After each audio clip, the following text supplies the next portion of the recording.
morning. I just wake up only na. Alam mo, yun guys. Tagalog na lang. Tagalog na lang tayo. Huwag lang English. Ang maka-intindi lang ito yung kasi alam mo bakit hindi ako nag-live today, this morning, saka nag-stop ako.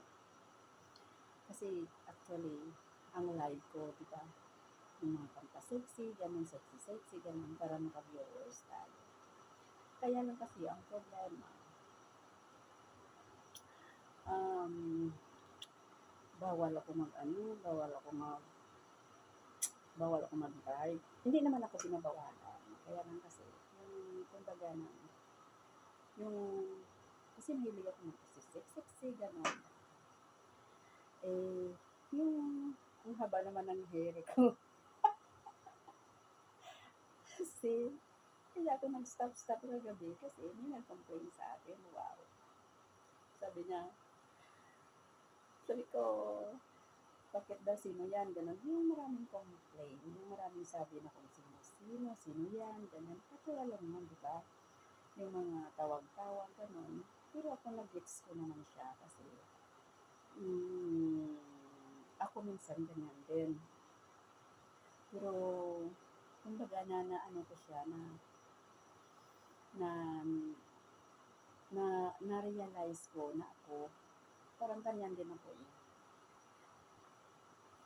Sabi niya, ano daw, yung kung bakit daw na nagsasayaw ko ng sexy, okay naman yun. Kaya lang kasi, ganun lahat kasi ng mga halos ang mga viewers ko kasi mga lalaki, mga ganyan, ako happy kasi ako sa ganyan.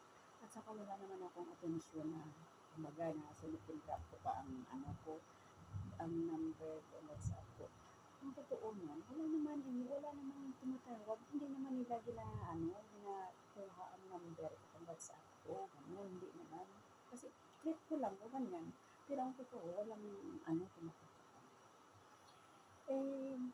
Kaya sige, okay, sabi ko, hindi na, sige, mag-stop muna ako mag-live live. Sabi ko, Pero, remind remind, sabi ko sa kailangan may iwanan ako kung gano'n, di ba? Kasi mag-stop ka sa vlogger eh. Sa vlog, hindi naman stop. Malay mo, mag-live ako mamaya. Pero, hindi na sexy. Gano'n. Kung ganyan ang pintuhan, wala naman akong mga viewers, wala naman akong mga friend, kumbaga na hindi, Kaya sabi ko, try natin kung papatak ang pakilya, gano'n. O, diba? O, sige, kahit wala kayong, yung medyo nag-aaway-away kayo, ganyan. Pero at least, diba? Oh, no. Inside, medyo tahimik lang. Pero sabi ko, go ahead kung anong gagawin mo sa iba. Kung ano dyan. Basta, mag-behave ka na lang dito sa akin. Sabi ko na. Kaya, sabi ko, Lord, thank you. Sabi ko, pero alam mo, siya.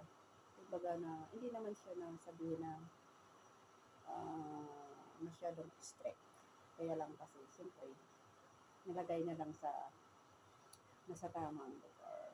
Kumbaga na, okay naman yun pag ganyan, diba? Kaya wala, yun lang. Ano ko lang, yung kumbaga na share lang. Yung na-share ko na lang kasi hindi ako naka-live. Yung parang malungkot na here. Okay, bye-bye. Thank you for watching me. Good morning and then God bless. Please like and then subscribe. This is Hot Thank you. Thank you.